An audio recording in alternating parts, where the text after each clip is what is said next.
요한계시록 5장입니다. 요한계시록 5장 11절 12절 말씀입니다. 우리 같이 한 목소리로 함께 읽겠습니다. 요한계시록 5장 11절에서 12절까지 우리 같이 읽겠습니다. 내가 또 보고 들음에 보좌와 생물들과 장로들을 둘러선 많은 천사의 음성이 있으니 그 수가 만만이요 천천이라. 큰 음성으로 이르되 죽임을 당하신 어린 양은 능력과 부와 지혜와 힘과 존귀와 영광과 찬송을 받으시기에 합당하도다 하더라. 아멘. 천사들의 합창, 여러 천사들의 찬송이 함께 울려지기 때문에 천사들의 합창이라는 제목으로 설교 제목을 정했습니다. 앞에 5장의 1절을 보시면 내가 봄에 그리고 2절에도 곧바로 또 내가 봄에, 그리고 뒤에 가서 6절에 가서 보시면 내가 또 보니, 그리고 11절에서 내가 또 보고 들음에, 이렇게 되어 있습니다. 그러니까 요한계시록 5장의 내용은 어떤 것이다? 틀림없는 것이다. 내가 이 두 눈으로 똑똑히 목격한 것이다. 그것을 강조하기 위해서 내가 본 것이다. 그 하늘을 내가 봤다. 그 이야기를 사도 요한이 지금 강조하고 있는 것입니다. 그런데 이 11절에 특이한 점이 나타나죠. 내가 또 봄에 그랬는데 여기 11절에는 하나가 추가됩니다. 내가 또 보고 어떻게 해요? 들음에.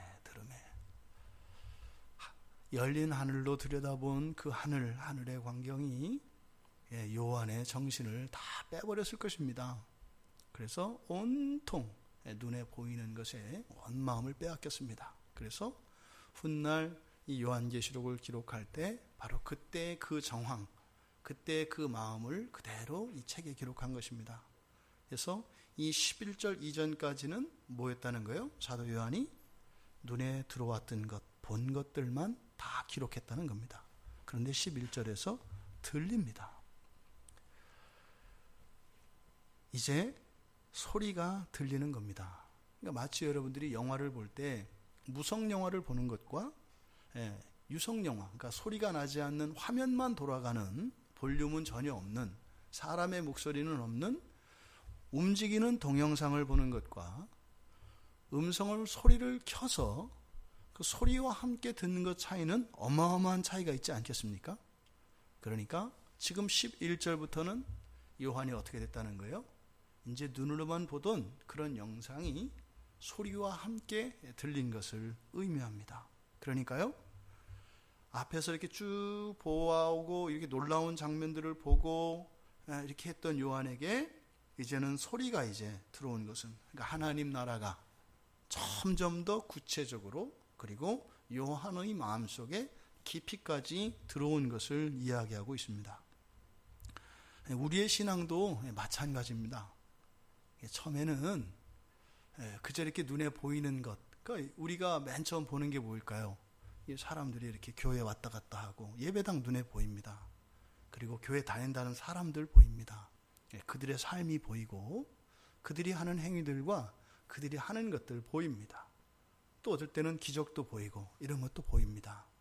그래서 그것이 우리 신앙의 모든 것일 때가 있습니다. 그러니까 그때는 어떻게 했어요? 내가 기독교인이지만 그런 단계에 있는 사람들은 사실은 내 마음의 100분의 1 정도만 기독교입니다. 나머지 100분의 99는 아직 마음을 다 주지 않고 있습니다. 왜요? 내가 본 게 다니까.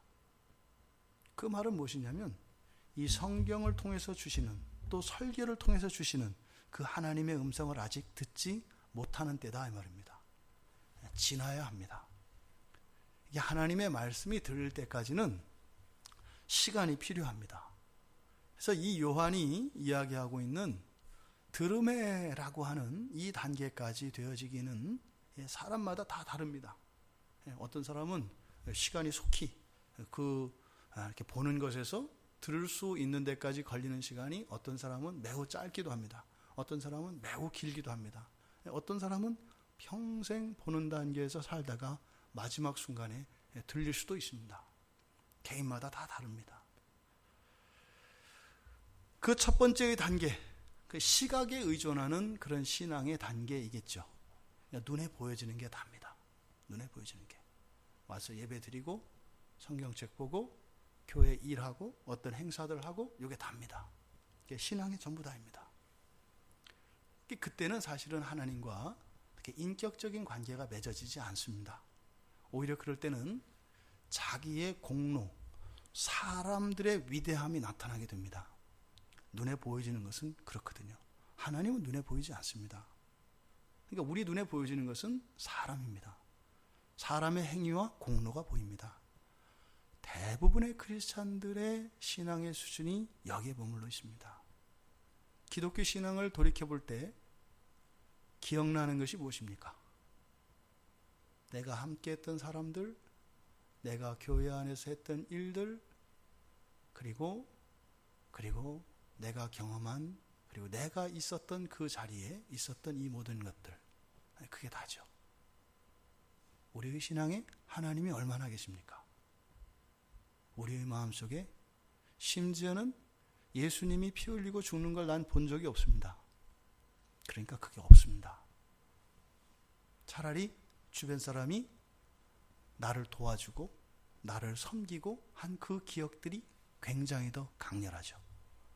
예수님이 십자가에서 못 박는 것보다 다른 분이 와서 나를 좀 도와주시고 이렇게 하는 것이 훨씬 더 의미가 있고 가치가 있죠.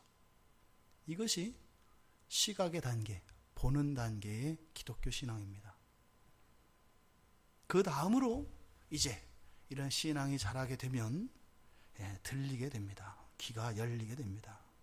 이것은 깨달음의 단계이겠고 또 청각의 단계라고도 할 수 있겠죠. 이때 비로소 하나님과 사귐이 시작됩니다. 말이 들려야, 말씀이 들려야 비로소 거기에 우리가 반응을 할 수가 있습니다. 좋은 건 좋다, 싫은 건 싫다, 이해되어지는 건 이해되어진다, 이해할 수 없는 건 이해할 수 없다. 이게 되어집니다. 그랬을 때 거기에서 성령께서 내 마음에 진리를 조명하여 주심으로써 그런 것들을 하나하나 때로는 설득도 하시고 때로는 야단도 주시고 하면서 나의 마음을, 나의 생각을, 나의 가치관을 바꾸어 가십니다. 그렇게 하면서 내가 하나님의 사람이 되어 갑니다. 그러면 전혀 의미 없는 것 같았던, 나와는 완전히 다른 사람인 것 같았던 예수 그리스도와 바로 그분의 삶이 내 삶 속에 들어와 점점 들어오고 있는 것을 경험되게 됩니다. 그리고 예수 그리스도를 대적하고 하나님의 말씀에 불순종하였던 사람들의 모습에서 나의 과거의 모습을 보게 됩니다. 그리고 여전히 계속하고 있는 현재의 내 모습 속에 있는 이런 불순종들과 이런 어리석음들을 발견하게 됩니다. 이것이 말씀이 들리고 난 뒤에라야 이런 일들이 일어납니다. 여러분들은 지금 신앙의 단계가 어디에 계십니까? 보는 단계이십니까? 아니면 들리는 단계이십니까? 또 지금 막 보는 단계를 벗어나서 이제 들릴 듯 말 듯한 단계로 가고 있습니까? 아니면 오래전부터 들리기 시작했는데 나 자신에 사로잡혀서 들리는 그 말씀을 모른 척하고 때로는 그것에 알면서도 일부러 불순종하며 살아가고 있는 단계입니까? 여러분, 지금까지 우리가 살아왔던 것, 우리들이 가지고 있는 모든 추억 가운데 가장 아름답고 소중한 추억은 우리 주님과의 추억입니다. 제가 고등학교 2학년 때 주님을 만났는데요. 그 이전에도 예수님은 저와 함께 계셨습니다. 그 이전엔 제가 전혀 알지 못했습니다. 하나님이 저와 함께 했다는 거 상상도 할 수 없었죠. 그런데요, 예수님을 믿고 나니까 제가 우리 어머니 뱃속에 있을 때 기억도 안 나죠. 그런데 제가 그때 주님과 함께 있었다는 걸 압니다. 그때 제 영혼은 주님과 그런 감정의 교감이 있었고, 주님께서 저에게 많은 것들을 가르쳐 주셨고, 주님께서 이런 진리의 빛들을 어머니 태중에 있을 때조차 가르쳐 주셨다는 것을 저는 믿습니다. 하나님의 백성들은 이미 창세 전에 만나 주셨습니다. 여러분들 과거에 이러한 모든 추억들 가운데 그 주님과의 추억, 하지만 기억 저편에 있는, 아니 어쩌면 여러분들이 애써 기억하지 않으려고 하는 그 주님과의 아름답고 소중한 추억들이 더 많이 생각나기를 바랍니다. 여러분들이 절대적인 고독 속에 있었다, 절대적인 절망 속에 있었다, 절대적인 어려운 가운데에서 그러한 부당한 환경에 있었다, 그때조차 함께 하셨던 그 주님과의 추억이 성령 하나님께서 여러분들에게 되살아나도록 도와주시기를 바랍니다. 그래서 주님이 아니었더라면 오늘의 나는 절대로 불가능하였다라고 하는 사실을 깨달을 수 있길 바랍니다. 그렇게 문제가 많고 허점이 많고 불편한 게 많고 부족한 게 많은 것 같지만, 이것은 내가 누릴 수 있는 이상의 것을 내가 누리고 있다고 하는 이 현실의 축복이 깨달아질 수 있기를 바랍니다. 이것이 들릴 때 가능합니다. 하나님의 말씀이 이렇게 들리는 것은, 하나님은 그러면 누구한테는 말씀을 해주시고 누구한테는 말씀을 안 해주시고, 또 어떤 때는 말씀해 주시고 어떤 때는 말씀 안 해주시느냐? 그렇지 않습니다. 보통 하나님이 우리에게 베푸시는 사랑과 은혜를 햇빛과 공기로 비유합니다. 뭐예요? 햇빛이 없는 적이 없고 공기가 없는 곳이 없다는 뜻입니다. 그런데 우리에게는 분명히 단절이 됩니다. 어디서 일어날까요? 우리의 마음에서 일어납니다. 우리의 마음이 문제입니다. 우리의 마음이 주님으로부터 냉담하여지면 주님은 더 이상 우리 마음에 있지 않습니다. 주님이 아닌 다른 것이 우리의 마음속에 채워져 버립니다. 이런 일들이 여러분 예배 시간에 일어나는 거예요. 예배 시간에 여러분들이 설교가 아무런 의미가 없고 여러분들에게 전혀 감동이 되지 않는 것은 설교자에게 문제가 있는 것이 아니라 여러분 마음속에 주님에 대한 냉담이 있기 때문입니다. 여러분들을 깨울 수 있는 방법은 딱 하나입니다. 주님의 말씀이 아닌 다른 것을 말하는 겁니다. 재미있는 얘기, 감동스러운 얘기, 눈물 나는 얘기. 이 세상에 어떤 설교자가 설교를 듣는 사람들을 잠재우지 않고 감동을 줄 수 없는 사람이 어디 있겠어요? 그런 이야기들과 그런 것들에 대한 책은 부지기수로 널려 있습니다. 매일같이 그런 얘기를 가지고 사람들의 마음을 위로해주고 감동을 주고 재밌게 하고 신나게 하는 일은 책 10권만 사서 그 책 가지고 매일매일 풀면 됩니다. 근데 설교는 그런 게 아니죠. 여러분들을 만족시키기 위한 게 아니죠. 여러분들을 하나님 앞에 세우기 위한 것입니다. 여러분들이 단 한순간도 여러분에게서 눈을 떼지 않으시고 단 한순간도 여러분을 떠난 적이 없으신 그 주님과의 함께했던, 여러분들에게는 기억조차 되지 않는 그 기억들이 여러분의 마음속에 이미 담겨 있습니다. 심겨져 있습니다. 그런데 죄가 그것을 가리고 있기 때문에 그것을 발견하지 못하고 있는 것뿐입니다. 역대상에 보면 오늘 우리가 읽은 이 천사들의 합창이라고 하는 12절에 나온 이 기도, 이 찬양.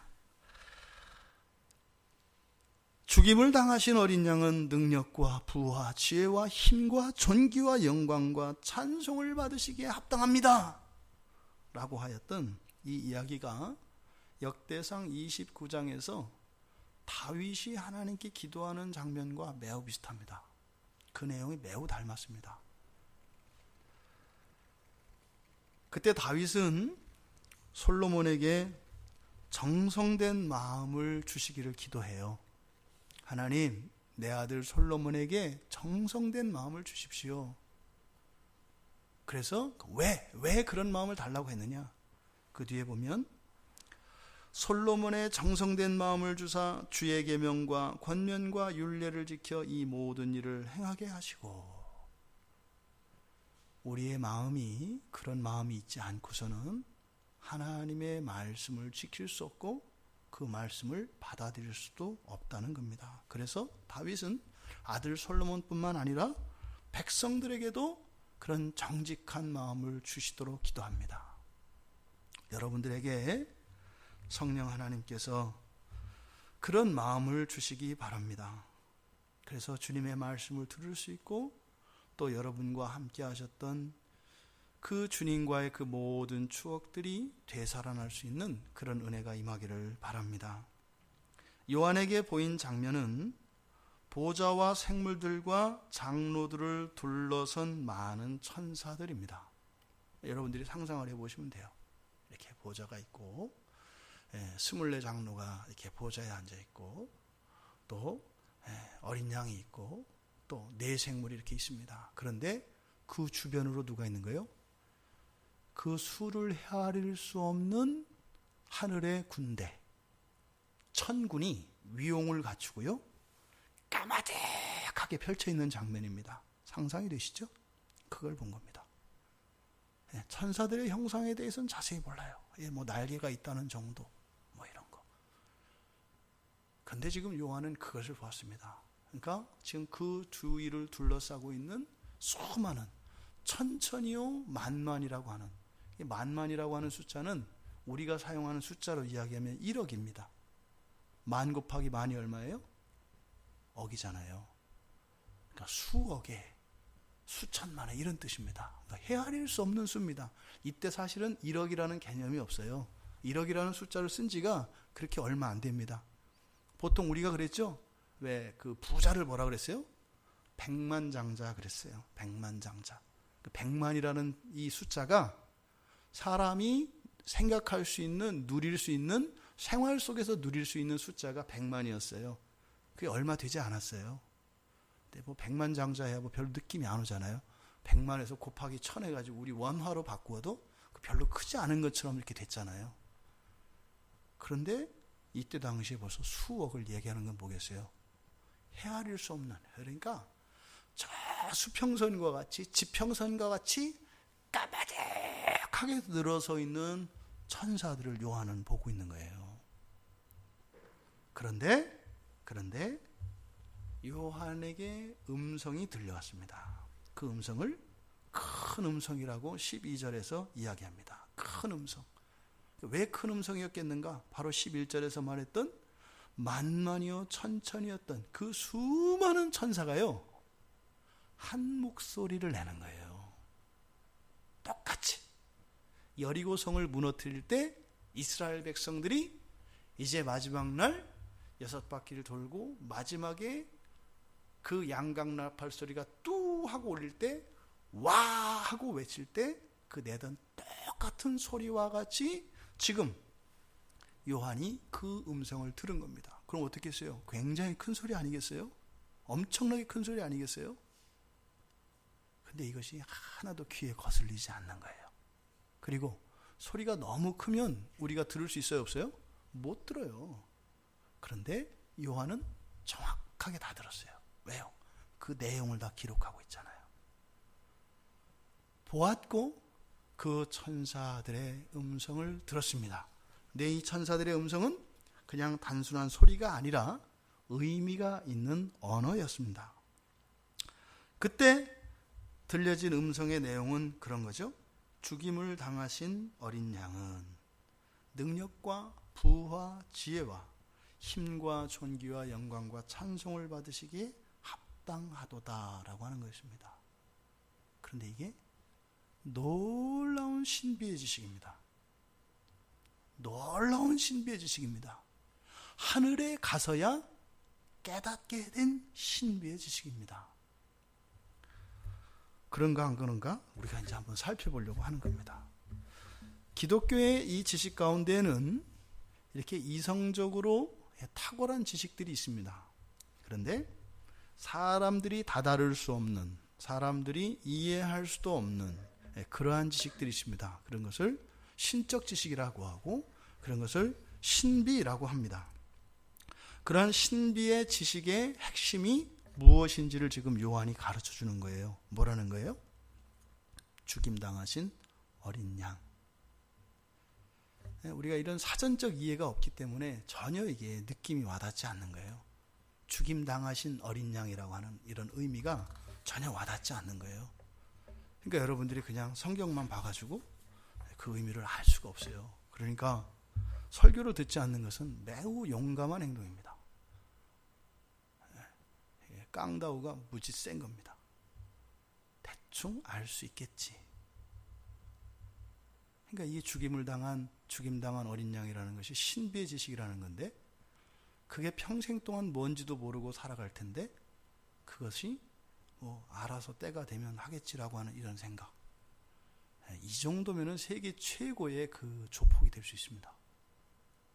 세상에서는 안 먹히죠. 그러니까 하나님한테만 이러는 거예요. 하나님한테만. 세상의 조폭보다도 더 지독한 고집과 이런 악랄함을 가지고 하나님한테 들이대는 거죠. 여러분들이 설교 안 듣는 걸 죄라고 생각 안 하시잖아요. 이렇게 가끔 제가 설교 들으라고 하면은 여러분들한테 막 불편을 끼치는 것 같고 여러분들이 뭐 굉장히 신앙인으로서 막 이렇게 아주 신앙이 있는 사람으로 하는 것 같잖아요. 이렇게 무지하며 소칩니다. 말씀을 전혀 알지도 못하면서 이 세상을 살아갈 수 있다? 뺏기게 돼 있습니다. 일상생활 속에서 여러분들이 구원을 누릴 수가 없어요. 세상이 그렇게 만만한 게 아닙니다.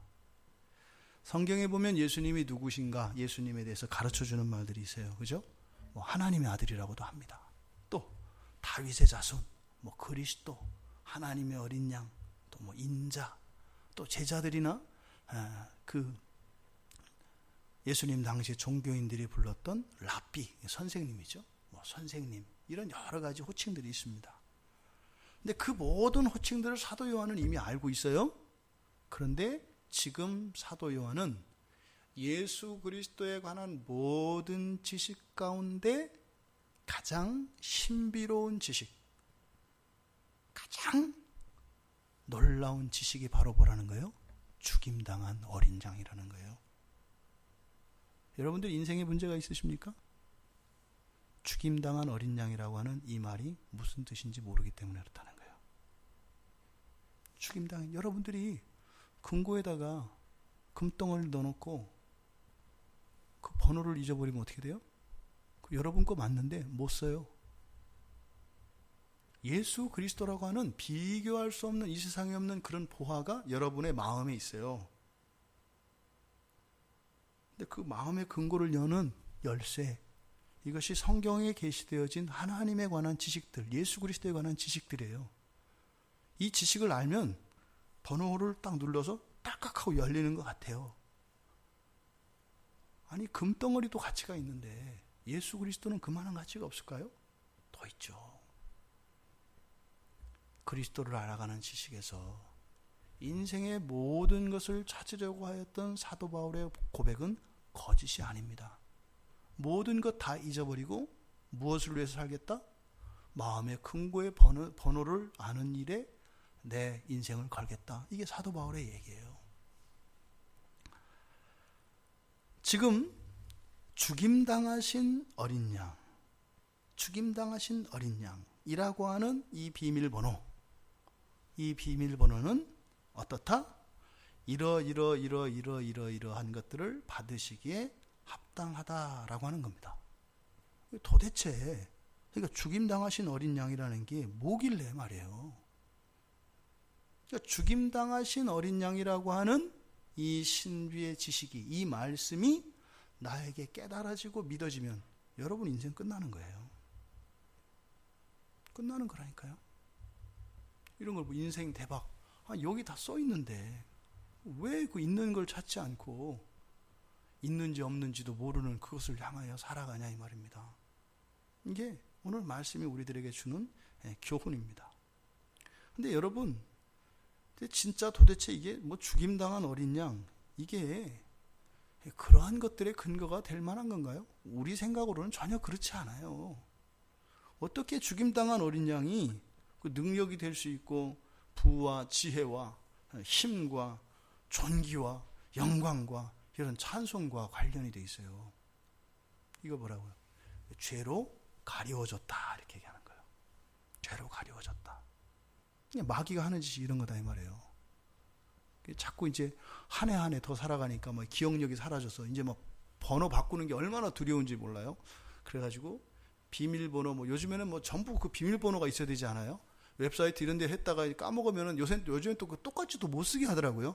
그래서 이미 사용하신 번호입니다. 바꾸십시오. 그래서 그때 마음이 얼마나 주저앉는지, 왜냐하면 그 바꾸고 나면 모를 거거든요. 그 숫자를 1로 쓰다가 2로 쓰고 뭐 이렇게만 해도 그 모르거든요. 또 그걸 잃어버릴까봐 또 내가 이제는 까먹는 걸 알고 그래서 이제 메모를 하잖아요. 근데 메모지가 또 어디 있는지 몰라가지고 어차피 결과는 똑같아. 이게 죄의 결과입니다. 그러니까 우리가 나이 들어가면서 눈도 침침해지고 기억력도 세잔해져 가고 하는 이런 것들을 통해서 육신에서 일어나는 일을 육신의 일로 그칠 것이 아니라 우리 영혼 안에도 동일한 일이 일어나고 있다는 것을 깨달아야 돼요.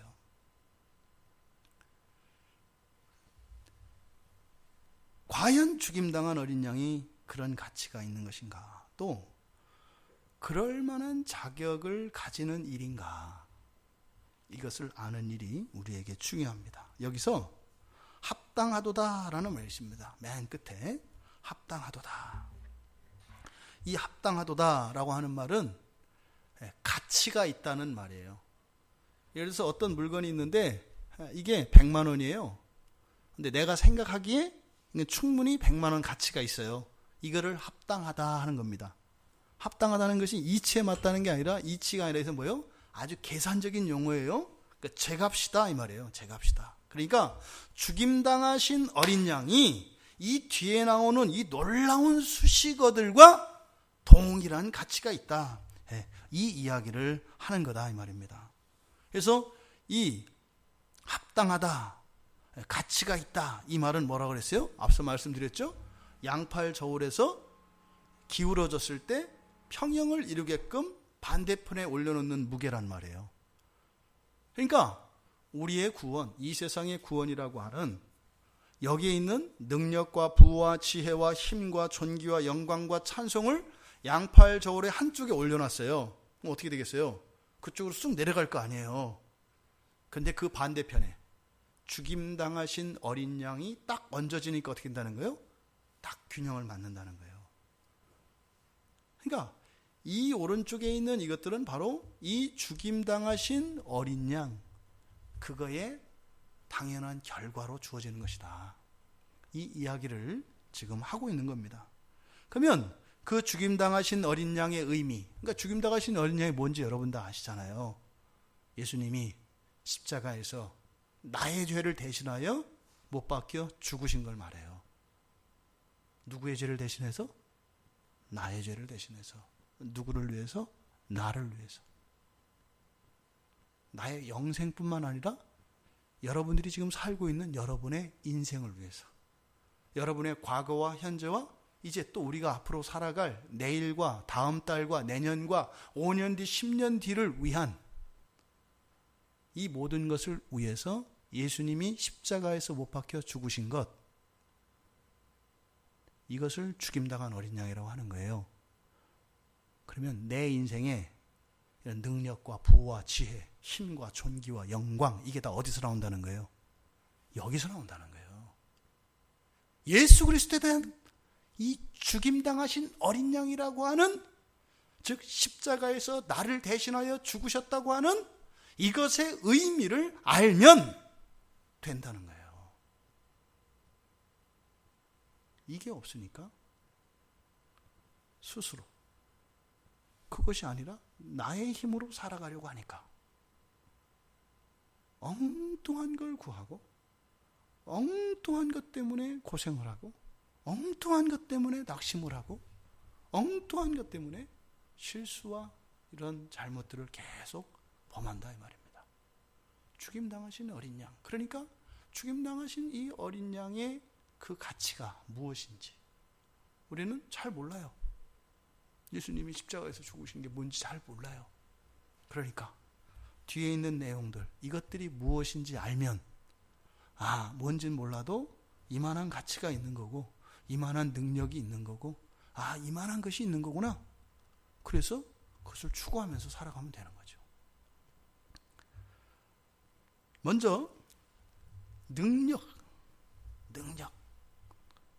죽임당하신 어린 양이 과연 그 능력이 되는가? 능력이 있으면 죽어야 돼요? 살아야 돼요? 우리 생각에 능력이 있으면 살아야 돼요. 여기서 능력이라고 하는 이 단어는 뭐예요? 변화시킬 수 있는 능력을 말합니다. 이렇게 뭘 할 수 있는 능력을 말합니다. 일할 수 있는 것. 뭐 어떤 기계를 다룰 수 있고 또 뭐 할 수 있는 그런 능력을 말합니다. 그래서 여기서 신약 성경에서 굉장히 중요한 단어입니다. 이 능력이라고 하는 단어가. 그래서 이 능력은 사람에게도 쓰고 하나님에게도 씁니다. 또 보통 어떤 군사가 가지고 있는 군사력, 또 사람이 영혼이 가지고 있는 어떤 영혼의 능력, 그리고 육체의 능력, 이 모든 영역들 안에 다 쓰는 말입니다. 굉장히 중요합니다. 이 능력은 살아있는 증거죠. 살아있는 증거가 이 능력입니다. 그런데 죽임당하신 어린 양, 그러니까 다시 말해서 어린 양의 죽음이 능력이라는 건데 말이 안 되잖아요. 그러니까 여기서 능력이 될 수 있는 것은 바로 뭘 얘기하는 거구나. 부활을 얘기하는 거구나. 부활은 어떻게 해야 부활할 수 있나요? 먼저 죽어야 돼요. 먼저 죽어야 부활할 수가 있어요. 그러니까 죽지 않고서는 부활할 수가 없어요. 그러니까 어린 양의 이 죽음이라고 하는 것은 바로 뭐예요? 부활을 위한 죽음이었기 때문에 능력이 있다는 겁니다. 그러니까 사망을 이길 수 있는 생명의 주권자이심을 나타낸 것이 바로 그리스도의 십자가의 죽으심이라는 겁니다. 부활을 위한 죽음. 그래서 죽임당한 어린 양에게서 하나님의 능력을 보고 천사들이 찬송을 하는 겁니다. 두 번째로 이런 능력 다음에 부가 나옵니다. 부. 이 부는 물질적인 부뿐만 아니라 영적인 부도 나타내는 겁니다. 그러니까 질적으로 양적으로 풍요로운 것, 그것을 말합니다. 그런데 어떻게 죽임당한 어린 양이 그렇게 이 세상에 없는 부, 이 세상의 모든 것보다 더한 부가 될 수 있는가? 여러분 한번 생각을 해보세요. 왜 죽임당한 어린 양이 부유한 것이다, 풍요로운 것이다 이야기할 수 있었겠는가? 죽임당한 어린 양은 대속의 제물입니다. 그렇죠? 누구의 죄, 무엇을 위한 대속이에요? 나의 모든 죄, 그죠? 더 나아가서 모든 인류의 모든 죄, 과거와 현재와 미래에 그러니까 주님이 다시 오실 때까지 살았던 모든 사람들의 죄에 대한 제물입니다. 양 한 마리가 얼마 할지 모르겠습니다. 그냥 5만 원이라고 칩시다. 그러면 제가 저의 모든 죄를 사함을 받기 위해서는 율법에 의하면 하나의 죄에 대해서 제물 한 마리가 필요합니다. 그러니까 여러분들이 가지고 있는 우리 모두가 저지른 그리고 앞으로 저지를 계획인 모든 죄의 숫자 곱하기 5만 원 하면은 우리의 죄를 탕감받을 수 있는 제물을 준비하는 데 필요한 돈이 나옵니다. 그렇죠? 5만 원을 할 거예요. 양 한 마리에. 그러면 그 금액이 얼마가 될까요?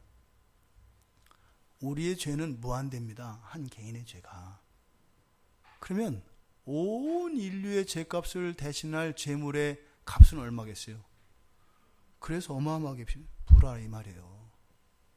죽임당한 어린 양이라는 것이. 그러니까 이 의미가 뭔지 모르면 그까지 그 양 한 마리 그게 뭐 얼마나 비싸다고. 그런데 바로 예수 그리스도를 상징하는 죽임당한 어린 양이라고 하는 것은 인류의 모든 죄값을 치를 흠없고 죄 없는 깨끗한 제물을 의미하기 때문에 실제적인 그 가치는 어떻다? 정말로 무한하다 이 말입니다. 그래서 여기에서 그 부가 나타나는. 왜요? 그러니까 이것은 구약의 제사를 드려본 사람들은 이게 무슨 말인지 확 와닿아요. 제사를 드려본 사람은. 왜? 내가 제물을 사기도 어려웠고, 그러니까 뭐예요? 제대로 된 제물을 산다는 것 자체가 얼마나 많은 시간과 수고를 들여야 되는지, 그리고 돈을 들여야 되는 일인지를 알아요. 그걸 사본 사람들은. 그러니까 수백만, 수천만, 수만만, 수억, 수조에 이르는 제물들을 산다. 질식할 정도의 가치, 돈의 무게가 오는 거예요. 돈의 개념이 있는 사람들한테는. 이게 유대인들한테는 확 와닿는 말입니다. 예수 그리스도를 믿는 그 사람들에게는 현찰과 같은 가치로, 동일한 가치로 나에게 오는 겁니다. 왜요? 재물을 사려면 내 통장에서 돈이 빠져나가야 되거든요. 완전히 죄를 없앨 수 있는 그만한 가치, 이것이 죽임당한 어린 양이기 때문에 부요로움이 나타나고 있다 말입니다. 그 다음 세 번째는 지혜입니다. 원래 이 지혜라고 하는 단어의 어원은, 그 지혜라고 하는 말이 어디서 나오냐면 아주 선명하다, 뚜렷하게 보이다 라는 말에서 지혜가 온 거예요. 그러니까 지혜는 다른 게 아니라 뭐예요? 있는 그대로, 사실 그대로 정확하게 분별하고 알 수 있는 것, 이게 지혜입니다. 그게 지혜예요.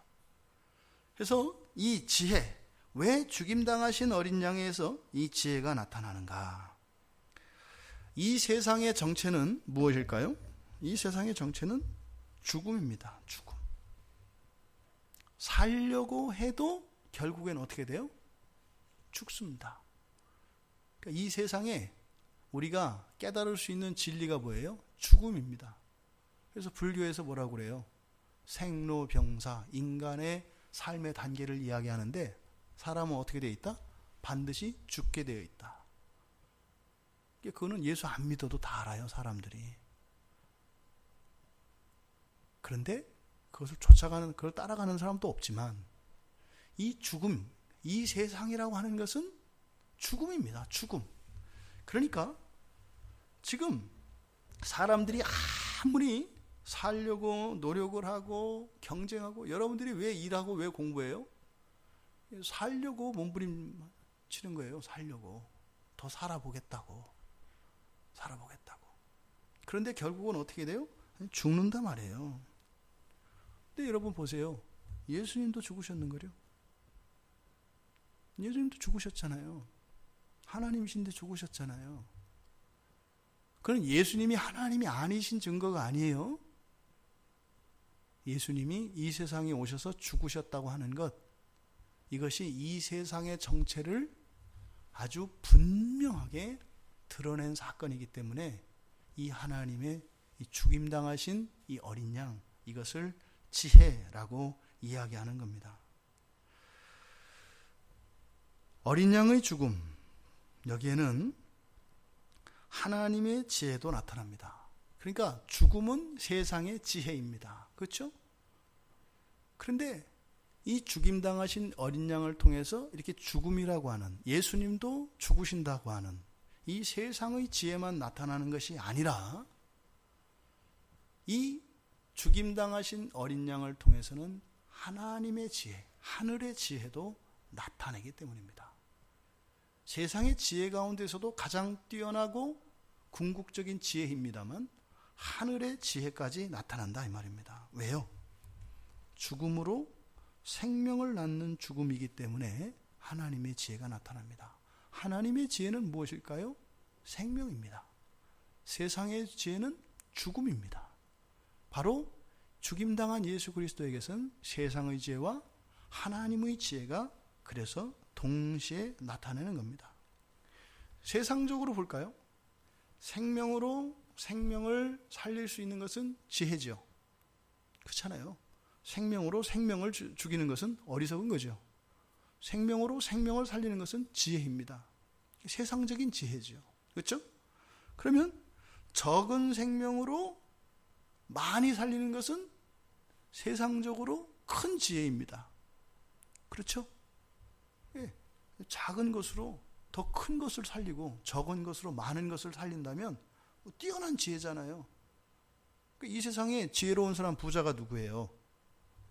적은 것을 가지고 큰 거를 만들어내는 게 지혜로운 거 아니에요. 이 세상적으로. 그러니까 지혜로운 사람이 누구예요? 공부 잘하는 사람을 지혜로운 사람이잖아요. 왜? 공부하는 게 제일 쉽거든요. 어른이 돼서 평생 일하고 사는 거면 왜요? 뭐 공부한다 그래봐야 실제로 뭐 청년기 때까지 한 25년 정도 되거든요. 25년 정도의 삶을 가지고 나머지 4배의 생을 편안하게 살잖아요. 뭐 그렇게 되는 것도 아니지만 사실은 그것 자체도 약간 사기지만 보통 정말 그렇단 말이에요. 이게 가보면 알아요. 그래서 예를 들어서 뭐 이렇게 취직을 했는데 뭐 대학생, 대학원생, 대학생, 그러니까 대학원 졸업한 사람, 대학 졸업한 사람, 고등학교 졸업한 사람, 중학교 졸업한 사람 임금이 달라요. 법적으로. 이거 법적으로 이렇게 다르단 말이에요. 근데 그게요 평생 못 따라가요. 그러니까 그때 공부 조금 잘한 거 가지고 이 엄청난 차이가 있다 이 말이에요. 그 세상에. 근데 덜 공부하고 더 잘 살 수 있으면 어떻게 해요? 이거 우리가 좋아하는 거 아니에요. 놀 때 그냥 공부할 때 실컷 놀고 나중에 살기도 더 잘 살고 이게 우리가 최고 바라는 지혜 아니에요. 그러니까 작은 것으로 큰 것을 얻는 것, 이게 그 경제학자들이 추구하는 거예요. 이게 경제 효과가 뭐예요? 최소의 비용으로 최대 이익을 내는 거, 이게 세상의 큰 지혜라니까요. 그런데 죽임당하신 이 어린 양, 여기는 적은 생명으로 많은 생명을 살리는 정도가 아니라 뭐예요? 죽음은 없는 거잖아요. 없는 것에서 무한한 생명을 낳는. 그러니까 하나님의 지혜는 이 세상의 지혜가 감당할 수 없고 넘볼 수가 없어요. 그러니까 이것을 지혜를 또 자원으로 바꿔도 그렇게 되는 거예요. 오병이어 기적 같은 거 뭐예요? 떡 5개 물고기 2마리는 이 세상의 자원, 땅의 자원, 이 세상의 지혜. 그런데 그것을 수만 명이 먹는 것은 하늘의 자원, 하나님의 지혜. 바로 이 죽임당하신 어린 양 안에 이 모든 지혜가 나타난다 이 말입니다. 그 다음 4번째로 이야기하는 힘. 이거 힘은 맨 앞에서 이야기했던 능력과 다릅니다. 능력이라고 하는 단어와 힘이라고 하는 단어는 달라요. 우리가 비슷해요. 개념이. 지난번에도 설교할 때 한 말씀을 드렸는데 여기서 말하는 능력이라고 하는 것은 뭐예요? 지금 내가 할 수 있는 그것을 능력이라고 한다 그랬어요. 그렇죠? 근데 여기서 말하는 힘이라고 하는 것은 뭐냐면 원래는 이 단어는 힘이라고 하는 단어와 소유한다라고 하는 단어가 합쳐져서 만들어진 단어예요. 그러니까 소유할 수 있는 힘이에요. 그럼 뭘까요? 나에게 없는 것을 또 가지게 하는 힘, 이런 거죠. 그러니까 나의 한계를 뛰어넘는 이러한 장애와 난관을 극복할 수 있는 그런 능력을 여기서 힘이라고 이야기하는 겁니다. 근데 볼까요? 예수님이 죽임당하셨어요. 그러니까 이 죽임당하셨다는 것이 어떻게 힘이 돼요? 그러니까 능력이 없는 거죠. 능력과 힘을 가지고 이야기한다면 누군가에 의해서 죽임을 당해. 이건 뭐예요? 능력이 없는 거죠. 죽을 수밖에 없는 거니까. 그런데 여기서 힘이 있다고 이야기하신 것은 뭐예요? 죽으신 것이 그렇게 능력이 모자라서 죽은 것이 아니다라고 이야기하는 거예요. 사실은요, 설교를 준비하면서 이 말씀을 생각하면서 이 말씀을 묵상하고 이렇게 하면서 알기 싫더라고요. 진짜로 알기 싫더라고요. 죽임당하신 어린 양이 찬양받으실 우리 주님의 힘이라고 하는 이 얘기가 싫더라고요. 그래서 여러분들한테 문자 보낸 거예요. 너무 알기 싫어서. 왜 예수님이 죽으신 것이 예수님의 힘을 드러내는 것이 되어야 할까? 왜? 우리가 악하기 때문입니다. 우리가 너무나 악하기 때문입니다. 우리들이. 예수님의 힘을 인정하기 위해서는 여러 가지 방법이 있죠. 근데 우리가 너무 악랄해서 죽지 않으시고서는 주님의 힘을 인정하지 않아요. 예수님이 어떤 분인지 아시는 분들은 죽으실 수 없는 분이라는 걸 압니다. 그래서 교회의 역사 속에서 온갖 이단들이 계속 트집을 잡았던 게 그겁니다. 하나님이라면 죽지 않을 수 있었을 텐데, 십자가에서 스스로 내려올 수 있었을 터인데 왜 죽었는가? 이것은 악한 우리들에게 예수님의 힘이 어떤 것인지를 보여주시기 위해서 스스로 감당하신 죽음이었습니다. 그 영존하시는 하나님, 영존한다는 것은 죽을 수 있다는 얘기예요, 없다는 얘기예요? 죽을 수 없다는 얘기예요. 무한한 생명이라는 것은 생명이 없어질 수 없다는 얘기예요. 여러분, 지구가 지금 돌잖아요, 그죠? 스스로 돌기도 하고 태양 주위를 공전하기도 하잖아요. 그러니까 생명이라는 것은 그런 거예요. 도는 지구가 멈추지 않고 계속 도는 겁니다. 태양 주위를 1년에 한 번씩 한 바퀴씩 도는 것, 이게 생명입니다. 무한히 도는 것, 이게 무한 생명입니다. 죽음은요, 멈춰 서는 거예요. 멈춰 서는 거예요. 이게 죽음이에요. 이게 죽음. 그러니까 그런 일이 일어날 수가 없어요. 하다못해 여러분, 그 어떤 힘으로 태양 주위를 1년에 한 바퀴씩 도는 지구를 멈출 수가 있겠어요? 더 나아가서 우주에 떠있는 모든 별들의 움직임을 동시에 멈출 수 있는 힘이 어디 있겠어요? 예수님의 죽음은 그 능력을 의미한다는 거예요. 이게 역설입니다. 역설. 사람에게는 그 사람이 그것을 못하면 능력이 없는 거예요. 그런데 못할 것이 없는 그분이 못하는 것은 이거는 인간의 지식이 아니에요. 이런 걸 역설이라고 그래요. 그러니까 이 예수님의 죽으심으로 당신의 힘을, 모든 것을 초월하며 극복할 수 있는 힘을 우리에게 그런 방식으로 보여주어야만 했던, 다시 말해서 하나님이 하나님 자신을 스스로 부인하는, 그래서 똑똑한 사람들이 하나님이면 죽을 수 없다, 그러니까 죽었으니까 하나님이 아니다라고 하는 명료한 이 3단 논법으로 예수님의 하나님 되심을 하나님이 아니라고 하는 것을 증명하게 하는 이런 빌미까지 되는 무한한 생명의 원천이신 하나님이 죽으신 이유가 뭐라고요? 우리의 악, 우리의 죄 때문이다, 이 말입니다. 생명에 반하는 힘이 죽음입니다. 생명력이 완전히 사라지는 것이 죽음입니다. 죽음은 생명의 한계입니다. 그러니까 죽임당하셨다고 하는 이 수동적인 표현, 이것은 예수님의 그런 무능력, 힘이 없음을 뜻하는 것이 아니라 오히려 무한의 무한을 상징하는 것이다. 당신의 무한한 능력을 당신 스스로 통제할 수 있다는 것을 나타내는 것이다. 전달하기가 어려운 줄 압니다. 나를 죽여서 나라는 것을 보여주시는, 그래야 될 이유도 없는데 그저 우리를 살리기 위해서 그렇게 하시는, 그것이 하나님이 하나님의 힘을 보여주시는 것이라고 하는 이 지혜는 성령 하나님께서 여러분들에게 깨닫게 해주시지 않고서는 제 능력으로는 전달할 수가 없습니다. 되게 고민을 많이 하고 했는데요. 이렇게 제가 그럴 말주변도 없고 그럴 능력이 제게 없습니다.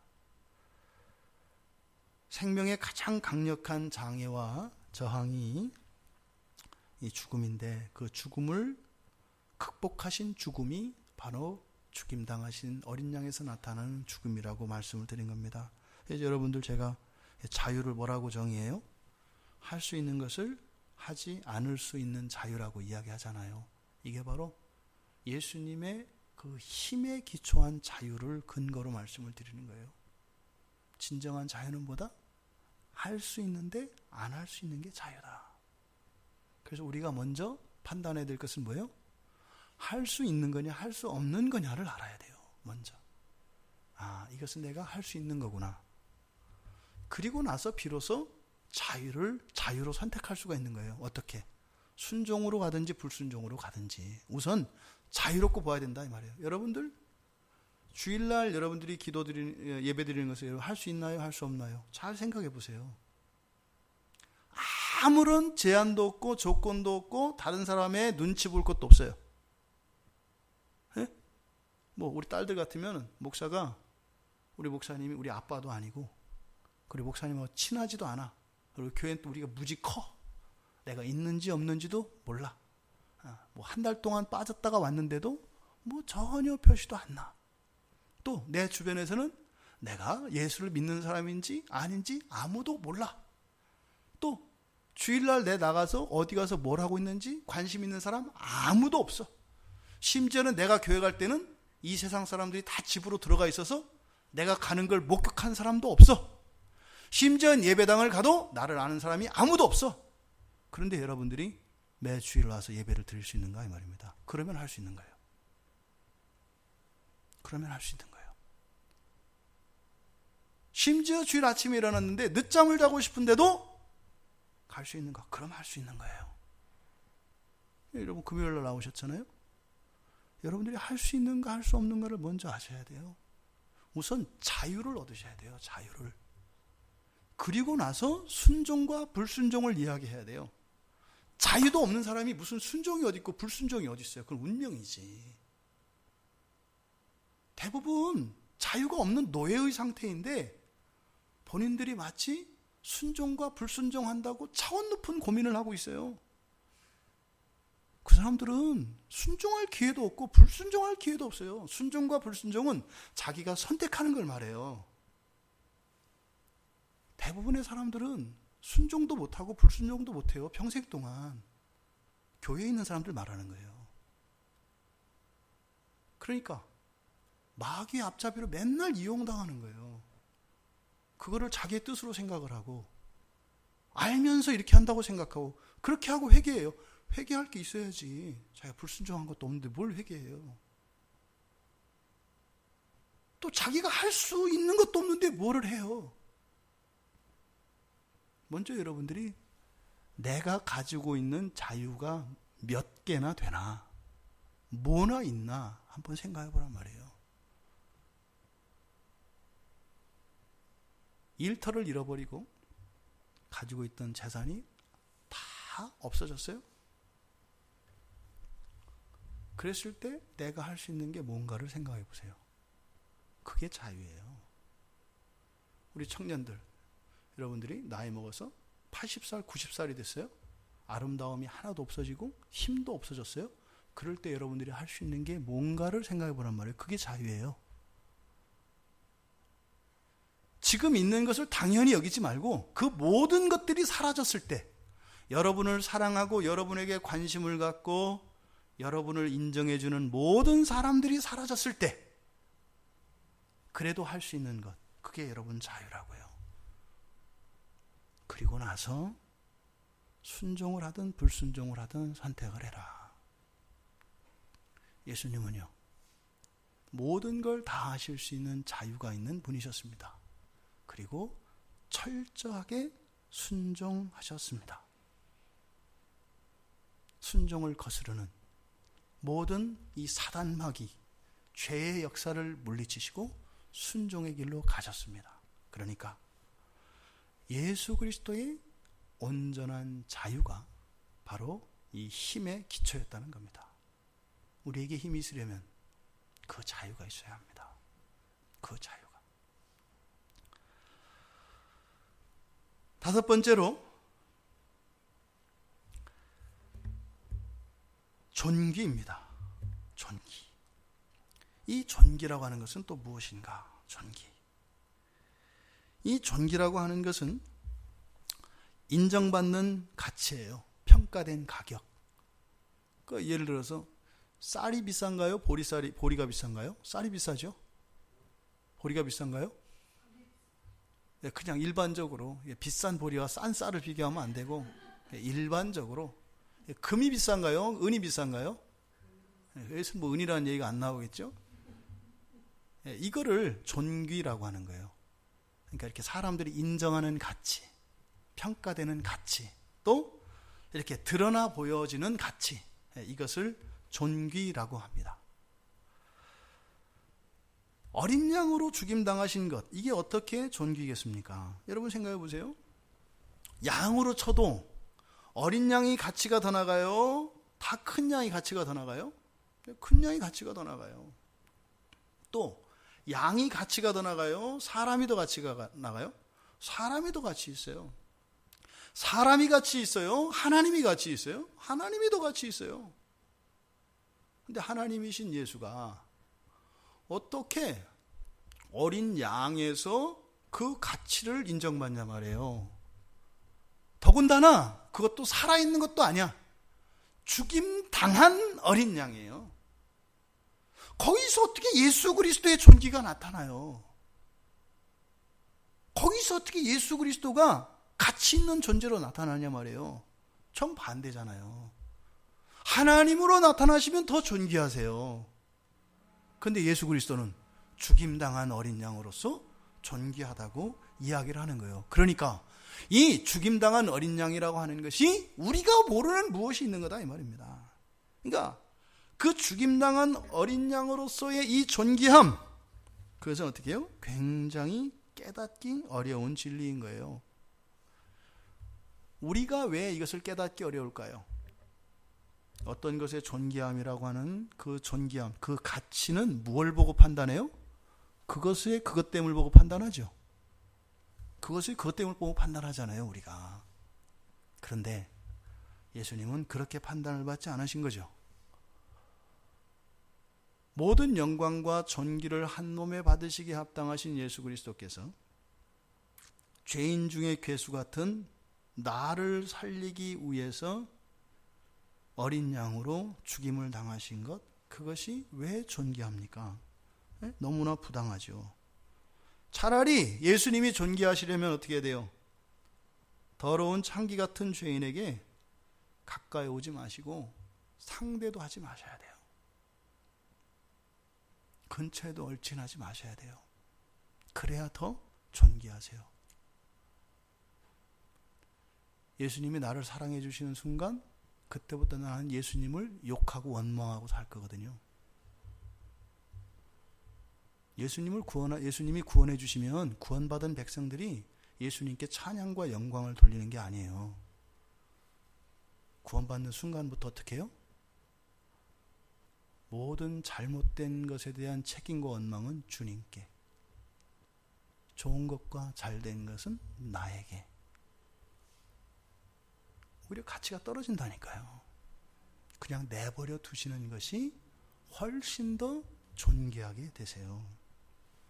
그런데 지금 이 천사들은 죄인들을 대신하여 죽으신 그 죽임당한 어린 양이 더 가치가 있다고 찬양을 하는 겁니다. 그러니까 놀라운 신비의 지식이죠. 죄인들의 생명은 어찌 보면 무가치예요. 그죠? 오히려 마이너스 가치라고 할 수 있어요. 고장난 거는 고치려고 하면 어떻게 해요? 돈 더 들잖아요. 차라리 없는 게 낫지. 요새는 또 버리려고 해도 돈 내고 버려야 되잖아요. 폐기물이잖아요. 폐기물. 아주 복음적인 것 같아요. 세상이 잘 돌아가고 있어요. 그런 거예요. 죄 있는 생명은 오히려 마이너스 가치예요. 돈을 들여야 돼요. 버리는 데까지도. 이런 거예요. 그런데 그런 마이너스 가치, 그러니까 이런 건 뭐겠어요? 마치 바닥이 완전히 드러난 다 텅 비어져 버린 쌀 뒤주와 같은 겁니다. 그리고 완전히 말라버린 기름 그릇 같은 겁니다. 더 이상 물이 흐르지 않는 바닥이 쩍쩍 갈라진 시냇물 바닥 같은 겁니다. 이것이 죄 있는 생명의 가치예요. 거기에 예수 그리스도의 죽으심으로 말미암아 마치 바닥에 드러났던 쌀띠주에 쌀이 넘쳐나고 완전히 말라버린 그 기름그릇에 기름이 철철철 흘러넘치고 바닥이 갈라졌던 강바닥에 물이 차고 넘쳐서 대지를 적시는 이런 일이 바로 죽임당하신 어린 양을 통해서 일어난 효과인 겁니다. 그래서 죽임당한 어린 양은 존귀합니다. 여기서 그리스도인의 존귀함이 어디에서 나오는 건지를 가르쳐줘요. 그리스도인의 존귀함은요, 나에게서 나오는 게 아닙니다. 나의 어떤 착함, 나의 섬김, 나의 부, 나의 수고, 여기에서 나오는 존귀함이 아니에요. 왜요? 예수 그리스도 당신을 보면은 존귀함이 없다니까요. 어디서 나왔어요? 그 생명의 효과. 마이너스 생명인 죄인들을 무한한 가치, 순전한 그 영원한 가치 있게 만드신 거기에서 그리스도의 존귀함이 나타난 것이었기 때문에 우리 그리스도인들도 바로 무엇이에요? 우리들 자신을 비우고 다른 이들을 살려냄으로써 우리들이 존귀하게 된다는 겁니다. 그래서 나의 어떠함에 이러한 존귀함을 부여하려고 하는 순간 덫에 걸려서 넘어지게 됩니다. 그러니까요, 나의 무가치함, 나의 연약함, 부족함, 무능력, 이런 것들이 우리 그리스도인들의 존귀함을 깎아내리지 못해요. 그러니까 내가 부족하다 그래서 조금도 그것 가지고 우리가 위축되거나 그럴 필요가 없어요. 왜요? 어차피 그것은 나의 존귀함과는 상관이 없는 거니까. 나의 존귀함의 가치는 바로 예수 그리스도께 있는 것이니까. 이런 존귀함의 근원 되시는 예수 그리스도의 그 존귀함을 본받으시길 바랍니다. 믿음으로 받아들이시길 바랍니다. 여러분들에게 평강과 여러분들이 지고 있는 많은 짐들을 내려놓게 하실 겁니다. 여섯 번째로 나와 있는 것이 영광입니다. 이 영광이라고 하는 이 단어는 명예와 명성을 뜻해요. 또 빛나는 광채를 말합니다. 이것은 신적인 겁니다. 신성한 겁니다. 이 명예라는 것이. 왜요? 죄인들에게는 그런 게 있을 수가 없죠. 암흑 자체인데. 그런데 죽임당하신 어린 양 안에서 그 영광이 나타난다는 겁니다. 그 영광이. 그러니까 이 영광이라고 하는 이 단어가 문자적으로 가지고 있는 것은 어떤 의미를 가지고 있냐면 선한 생각을 일으키는 것이에요. 영광이라고 하는 것은.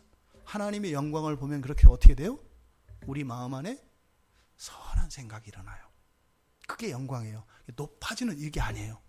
그것을 보는 이의 마음속에 선한 생각, 선한 의도, 이런 것들이 자꾸 생각나는 겁니다. 이게 영광이라고 하는 단어가 가지고 있는 문자적인 의미입니다.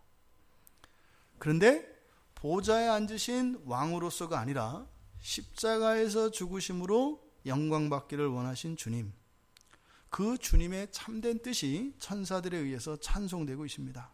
십자가가 주님의 영광입니까? 구약에서 가장 저주받은 것이 나무에 달린 자입니다. 그런데 주님은 그 저주받은 자의 자리에서 영광을 받으시기를 원하세요. 어떻게? 여러분들에게는 주님의 영광이 어떻게 나타납니까?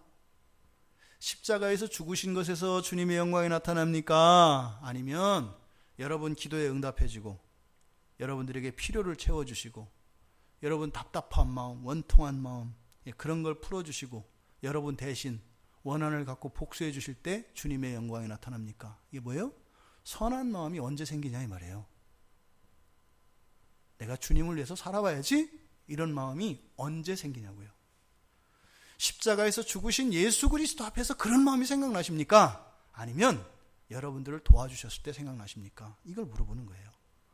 근데 천사들은 예수 그리스도의 진정한 영광이 어디서 나타난다? 죽으신 자리에서 나타난다는 거예요. 요한도 몰랐던 거예요. 다른 영광을 쫓아가려고 할 때 신앙이 엉키는 겁니다. 인생도 엉키는 겁니다. 그렇게 잘못된 신앙을 가지게 되면 우리도 잘못된 인생을 살아가게 되어 있습니다. 그러니까 예수 그리스도의 영광은 어디서 나타나요? 겸비함에서 나타나는 겁니다. 겸비함에서.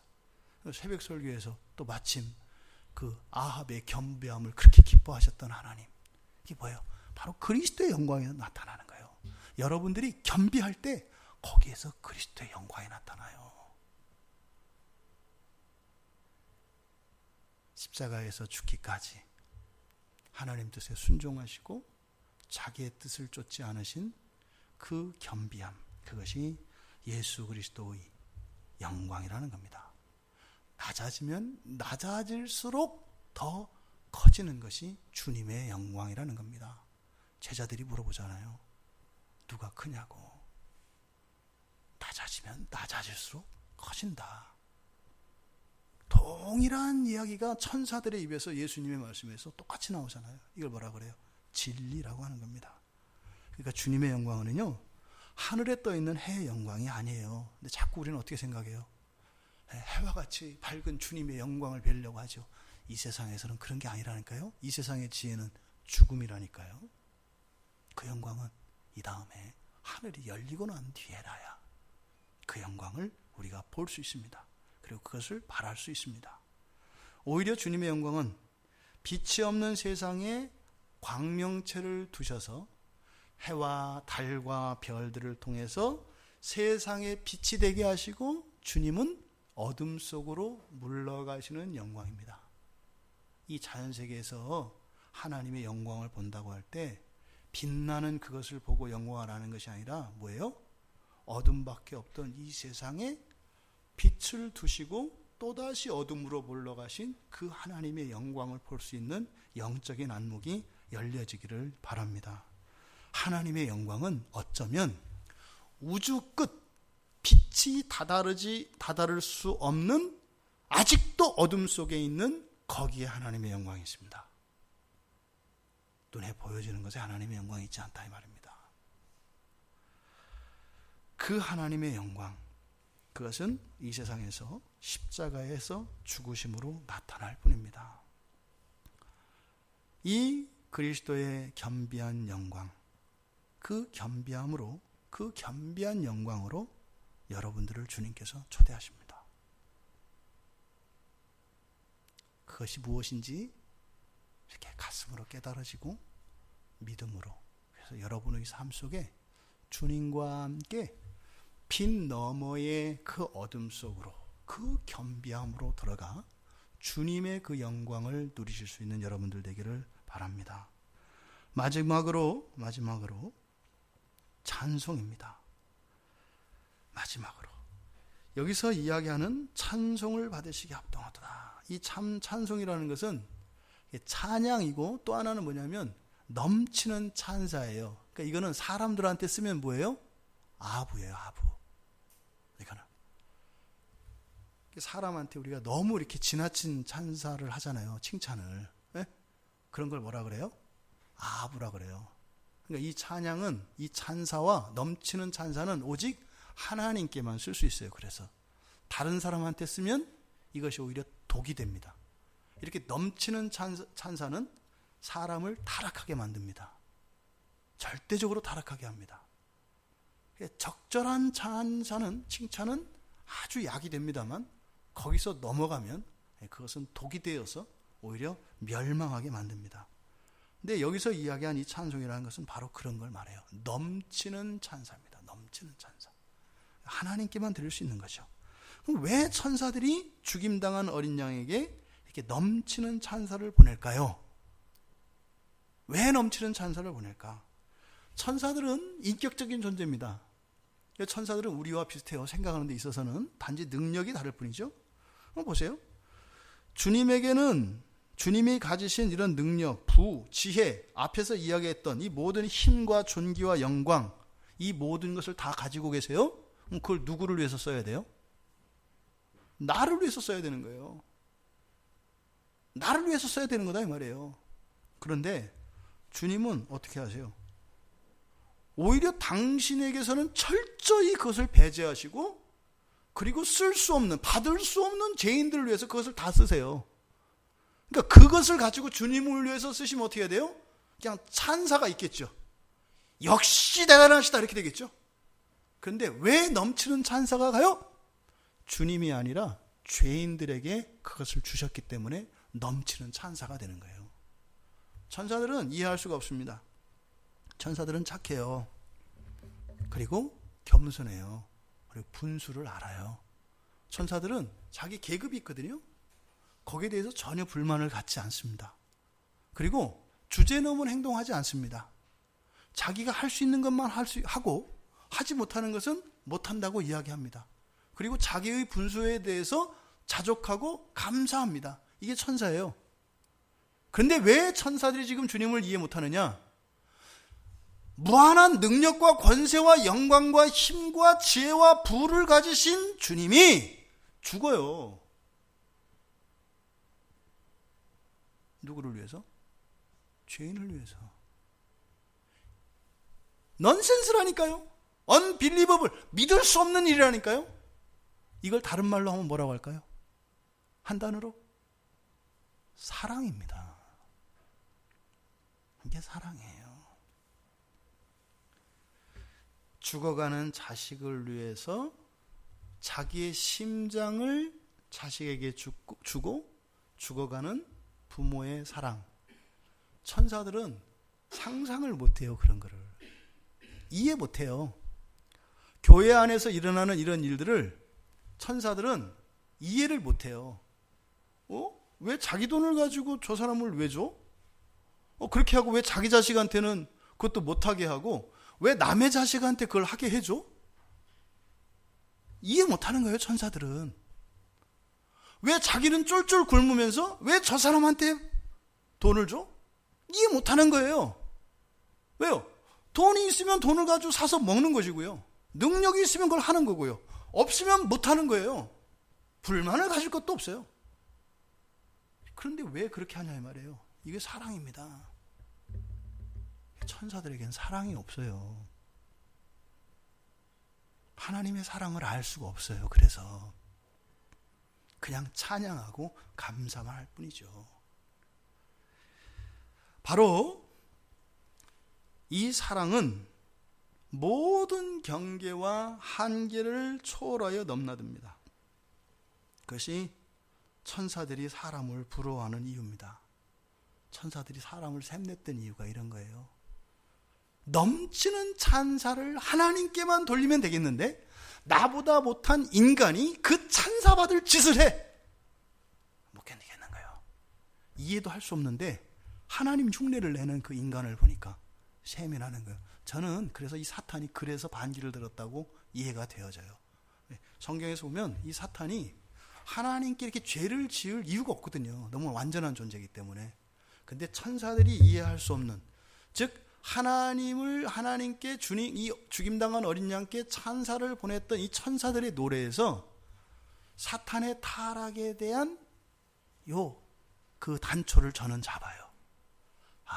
이 사랑 때문에 천사가 시기에서 심지어 하나님께 대적할 정도로 이 사랑이라는 게 대단한 거구나.